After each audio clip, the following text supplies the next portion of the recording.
મિત્રો નમસ્કાર। આપણે વાત કરી રહ્યા છીએ એ શૃંખલામાં જે ચેપ્ટર ચાલે છે એમાં હવે આપણો મુદ્દો છે સેલ્સમેનનો અહેવાલ। આ પ્રશ્ન પરીક્ષા માટે ખાસ પૂછાય છે, માટે એને ખાસ તૈયાર કરજો, બરાબર છે? ટીક માર્ક કરી લેજો એઝ એ આઈએમપી ક્વેશ્ચન। સેલ્સમેનનો અહેવાલ એટલે શું? પહેલાં અહેવાલ એટલે શું, બરાબર? અહેવાલ કોને કહેવાય? રિપોર્ટ્સ। તો કે કાર્યની વિગતો જ્યારે આપવામાં આવે લેખિત સ્વરૂપમાં મોટા ભાગે ત્યારે એ અહેવાલ છે, બરાબર છે? જેમ કે હું હરિબાપા કોલેજમાં કામ કરું છું તો સંસ્થા મારી પાસેથી અહેવાલ મગાવે, એટલે શું મારે કરવાનું? તો કે મારે મેં જે કંઈ કામ કર્યું છે એની મારે વિગતો સંસ્થાને પૂરી પાડવાની, આ અહેવાલ। તો સેલ્સમેન જ્યારે પોતાના કામની વિગતો સંસ્થાને અથવા પોતાની કંપનીને પૂરી પાડે છે ત્યારે એને કહેવાય છે સેલ્સમેનનો અહેવાલ। મોટે ભાગે લેખિત સ્વરૂપમાં હોય છે, પણ ઘણીવાર મૌખિક સ્વરૂપમાં પણ હોઈ શકે અથવા કોઈપણ બીજા સ્વરૂપમાં હોઈ શકે, પણ ઇન શોર્ટ મુખ્યનું તત્વ શું છે તો કે સેલ્સમેન દ્વારા જે કાર્ય કરવામાં આવેલું છે એની વિગતો સેલ્સમેન સંસ્થાને જ્યારે પૂરી પાડે, that is A report of the salesman, બરાબર છે? હવે એક મેં તમને વ્યાખ્યા આપી છે, તમે એને અર્થ તરીકે પણ લઈ શકો, બરાબર છે? ડિક્શનરી ઓફ બિઝનેસ એન્ડ મેનેજમેન્ટની એ વ્યાખ્યા છે કે salesman's report is the report through which salesman provides detail about performed work. સેલ્સમેનનો અહેવાલ એ એવો અહેવાલ છે કે જેના દ્વારા સેલ્સમેન કરેલા કાર્યોની વિગતો સંસ્થાને પૂરી પાડે છે। સેલ્સમેનને જે કામ સોંપવામાં આવ્યું છે એ કામ એણે કઈ રીતે કર્યું, કેટલું કર્યું, કેટલું ન કર્યું, શું કર્યું, શું ન કર્યું, એની જ્યારે વિગતો, ચોક્કસ સમયગાળાની વિગતો જ્યારે સેલ્સમેન પોતાના એકમને આપે છે કોઈ પણ રીતે, ત્યારે એને કહેવાય છે સેલ્સમેનનો અહેવાલ, બરાબર? તો સેલ્સમેનનો અહેવાલ એટલે સેલ્સમેન દ્વારા એકમને અપાતી કાર્યોની વિગતો, બરાબર છે? તો આ રીતે તમે એનો એક અર્થ યાદ રાખી શકો, બરાબર છે? તો salesman's report is the report through which salesman provides detail about performed work. Salesman જેના દ્વારા, જે અહેવાલ દ્વારા સંસ્થાને પોતાના કાર્યની વિગતો આપે છે ત્યારે એ સેલ્સમેનનો અહેવાલ બને છે। તો આ એનો એક અર્થ મેં તમારી સામે મૂક્યો, બરાબર છે? હવે આપણે વાત કરીએ એના લક્ષણોની।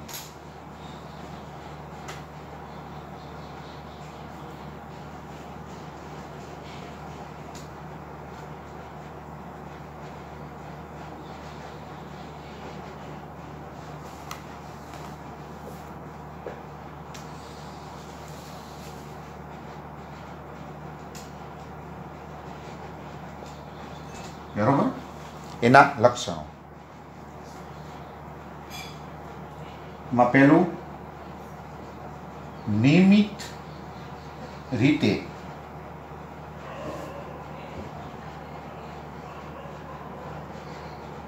મંગાવાતી સેલ્સમેનના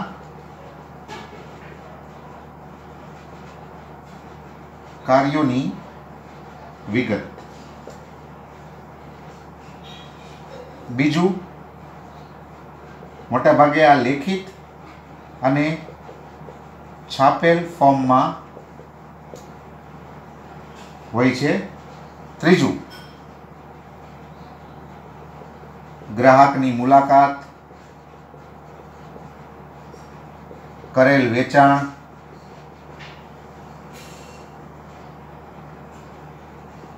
કરેલ ઉઘરાણી કાર્ય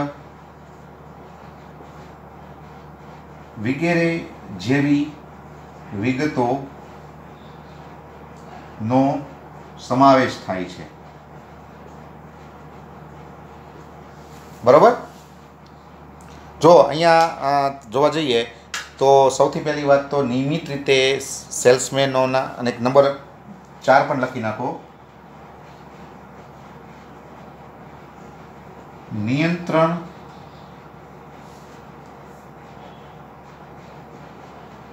રાખવા માટેનું સાધન છે। બરાબર. હવે પહેલી વાત તો કે આ અહેવાલ છે એ સેલ્સમેને નિયમિત રીતે પોતાની એકમને આપવો પડતો હોય છે. મોટાભાગે દર અઠવાડિયાનો હોય. ઘણી કંપની છે એ રોજે રોજનો રિપોર્ટ મગાવે, રોજે રોજ શું કામ કર્યું, ચાલો એની વિગતો અમને આપો. ઘણીવાર મોટાભાગે અઠવાડિયા છે તો એની વિગતો કંપની માગે કે ભાઈ સોમથી શનિ તમે શું કામ કર્યું, ક્યાં ગયા, કોને મળ્યા, કેટલું વેચાણ કર્યું, શું કર્યું, એની વિગતો આપો. બરાબર છે. તો આ નિયમિત રીતે મંગાવાતી સેલ્સમેનોના કાર્યોની વિગતો છે. બરાબર. બીજું, મોટાભાગે આવા અહેવાલ લેખિતમાં હોય છે અને મોટાભાગે આવા અહેવાલો એના છાપેલ ફોર્મમાં આપવાના હોય છે. બરાબર છે. બીજું, એમાં તમારા સેલ્સમેને કઈ કઈ બાબતો દર્શાવવાની હોય છે તો કે ગ્રાહકની મુલાકાત, પછી કેટલું વેચાણ કર્યું, કેટલી ઉઘરાણી કરી, આવી બધી બાબતો એમાં દર્શાવવાની હોય છે. અને આ શા માટે તો કે સેલ્સમેન પર નિયંત્રણ રાખવા માટે. આ વાસ્તવમાં સેલ્સમેન પર નિયંત્રણ રાખવાની પદ્ધતિ છે. બરાબર. તો આ એનો કેટલાક સામાન્ય લક્ષણો તમે આ રીતે બતાવી શકો. બરાબર છે. હવે લઈએ આપણે એના ફાયદાઓ.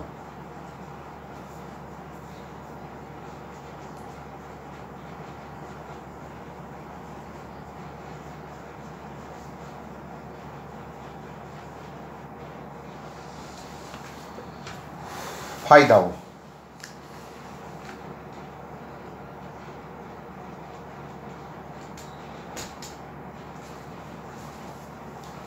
જો પહેલું તો કે સેલ્સમેન પર નિયંત્રણ રાખી શકાય છે. બીજું,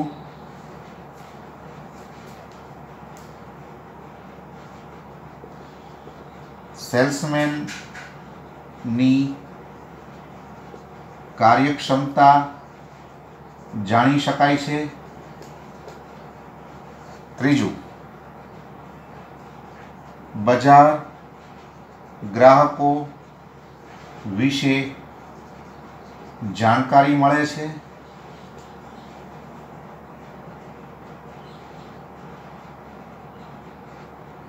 બરાબર. નંબર 4,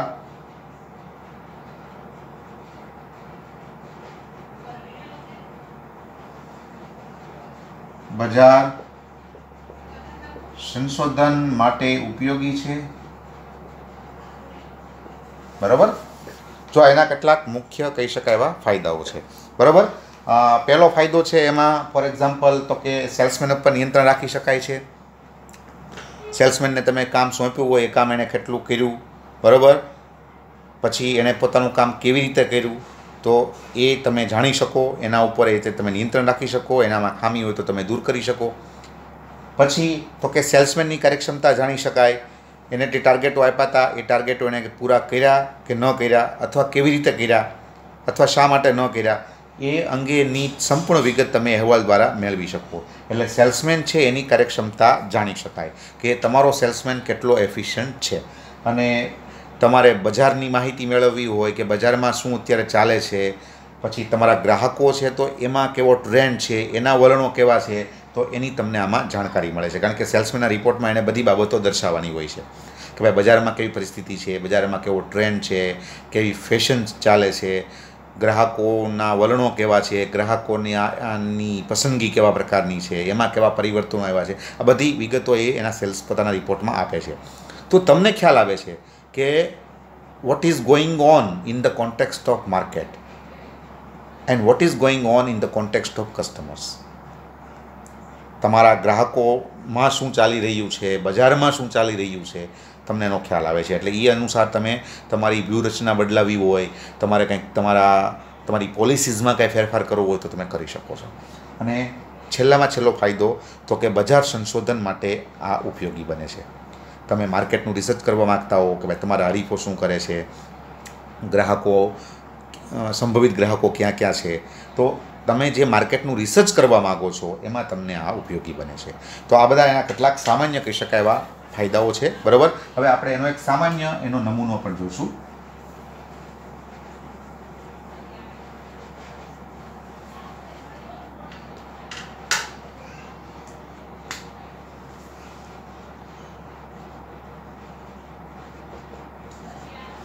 નમૂનો લઈએ આપણે.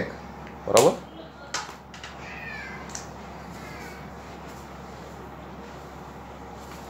જો આ રીતે હોય છે XYZ કંપની લિમિટેડ.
આ રીતે આખું એનું ફોર્મ હોય છે.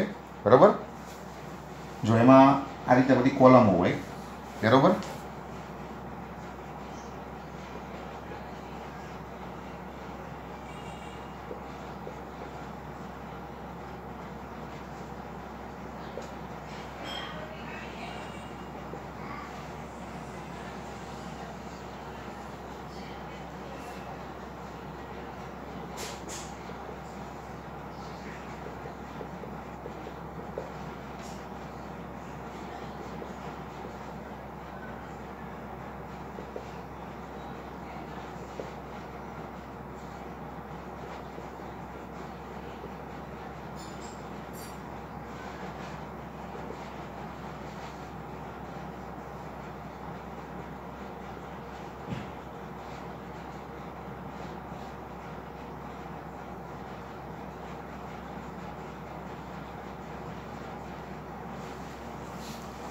જો આ એક નમૂનો છે.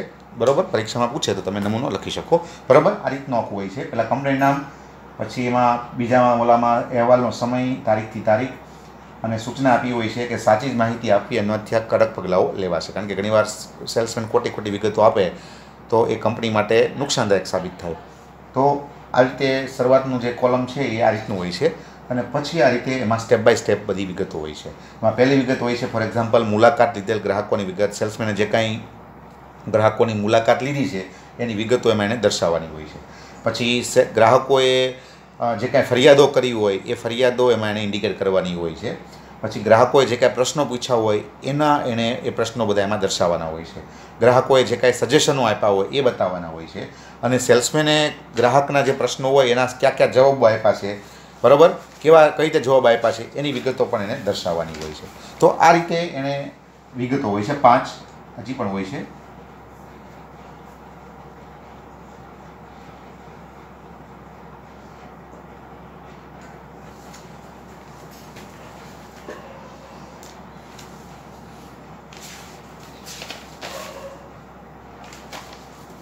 પછી ફોર એક્ઝામ્પલ નંબર 6, સેલ્સમેને કરેલ વેચાણ પ્રવાસની વિગતો. ક્યાં ક્યાં તમે જઈ આવ્યા, બરાબર, ક્યાં ક્યાં ગામમાં ગયા હતા, સ્ટેપ બાય સ્ટેપ હોય. સોમવાર, પછી મંગળવાર, બુધવાર, સોમવાર જસદન છે, મંગળવાર બાબરા છે, બધું એમાં લખવાનું હોય છે. બરાબર છે. પછી વેચાણ અંગેની વિગતો. એમાં 2 વિગત હોય, રોકડ વેચાણ અને ઉધાર વેચાણ. રોકડ કેટલું વેચાણ કર્યું, ઉધાર કેટલું વેચાણ કર્યું.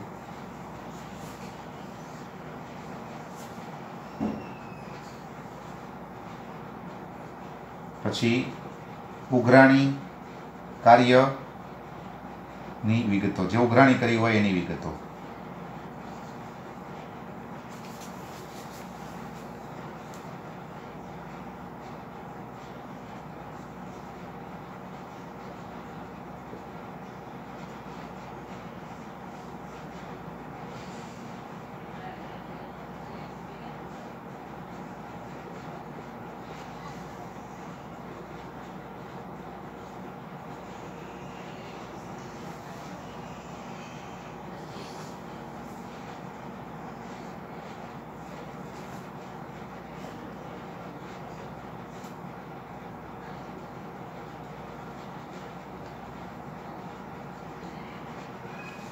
બરાબર. જો એમાં આપણે 5ની વાત કરી. પછી 6, સેલ્સમેને જે વેચાણ પ્રવાસ કર્યો હોય, મેં હમણાં વાત કરી પ્રમાણે કે જે ગામમાં ગયા હોય એની સંપૂર્ણ ડિટેલ આપવાની હોય. સોમવારે કયા ગામમાં ગયા હતા, મંગળવારે કયા ગામમાં ગયા હતા, બરાબર. પછી વેચાણની વિગત આપવાની, કેટલું રોકડ વેચાણ કર્યું, કેટલું ઉધાર વેચાણ કર્યું, એમાં પાછા દિવસો વાઇઝ કોલમ આપી હોય, સોમવાર, મંગળવાર, બુધવાર એ રીતે, બરાબર. પછી જે ઉઘરાણી કામ કર્યું હોય તો એની વિગત આપવાની હોય કે ભાઈ આપણે કોની પાસેથી કેટલી ઉઘરાણી કરી, એમાં તે દિવસ વાઇઝ આપી શકે. સોમવારે કોની પાસેથી કેટલી રકમ પ્રાપ્ત કરી, બરાબર છે. મંગળવાર છે તો કોની પાસેથી કેટલી રકમ ઉઘરાણીની પ્રાપ્ત કરી, એ બધું દર્શાવવાનું હોય. પછી બજાર છે એની કોઈ બાબત હોય કે જે કંપનીને જણાવવા જેવી હોય તો એ બતાવવાની હોય. પછી હરીફના સંદર્ભમાં કોઈ બાબત એવી છે કે જે બતાવવા જેવી છે તો એ અહીંયા દર્શાવવાની હોય. પછી ગ્રાહકોના જે કંઈ વલણો છે તો એની કોઈ બાબત કંપનીને જણાવવા જેવી હોય તો એ બતાવવાની હોય. પછી સેલ્સમેનના સૂચનો કાંઈ હોય તો એ એણે અહીંયા બતાવવાના હોય. તો આ રીતે બધી બાબતો અહીંયા જોવામાં આવે છે.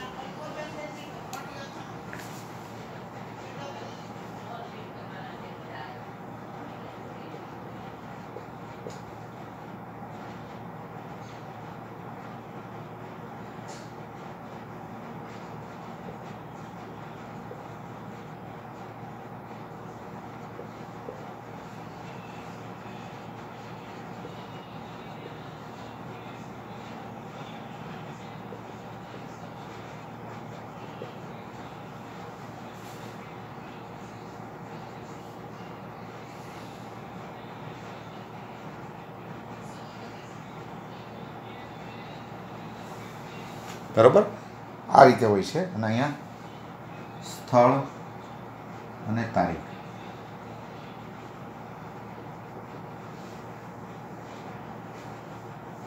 આ રીતે, બરાબર. આ છેલ્લું ફોર્મમાં સૌથી નીચે આ રીતે હોય છે. આ બાજુ સહી અને સેલ્સમેનનું નામ હોય છે જમણી બાજુ, અને ડાબી બાજુ સ્થળ અને તારીખ એવી કોલમ હોય છે, બરાબર. પછી સેલ્સમેને જે કાંઈ વેચાણ ખર્ચ કર્યો હોય, ટ્રાવેલિંગ ખર્ચ છે, બીજો જે ખર્ચ છે એની સંપૂર્ણ વિગત આપવાની હોય. ભાઈ સોમવાર ધારો કે છે, બરાબર, તો સોમવારે ટ્રાવેલિંગ ખર્ચ કેટલો, પછી ફોર એક્ઝામ્પલ જોવા જઈએ તો કે ને સામાન્ય ભોજનને જે કાંઈ બીજો પરચૂર્ણ ખર્ચ કેટલો, એ બધી બાબતો એને દર્શાવવાની હોય. મંગળવારે છે તો મંગળવારનો ટ્રાવેલિંગ ખર્ચ કેટલો, બીજો ખર્ચ કેટલો, બરાબર છે, એ રીતે બતાવવાનો હોય. ટોટલ એનો જે ખર્ચ છે એ. અને વિશેષ કોઈ નોંધ જો સેલ્સમેન અહીંયા દર્શાવવા માગતો હોય તો એ એને દર્શાવવાની હોય છે. તો આ રીતે આખું ફોર્મ છે એ આખું હોય. એ ફોર્મ આખું ભરી અને પછી સેલ્સમેન છે એને સંસ્થાને આપવાનું હોય છે.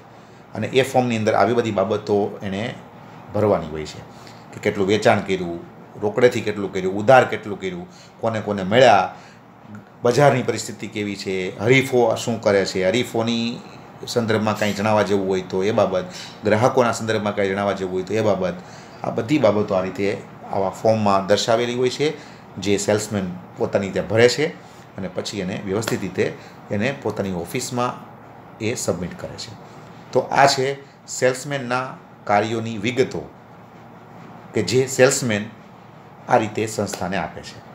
તો આને કહેવાય છે સેલ્સમેનનો અહેવાલ. ફરીવાર પરીક્ષામાં પૂછાય છે, ખાસ તૈયાર કરજો. બરાબર છે. Thank you.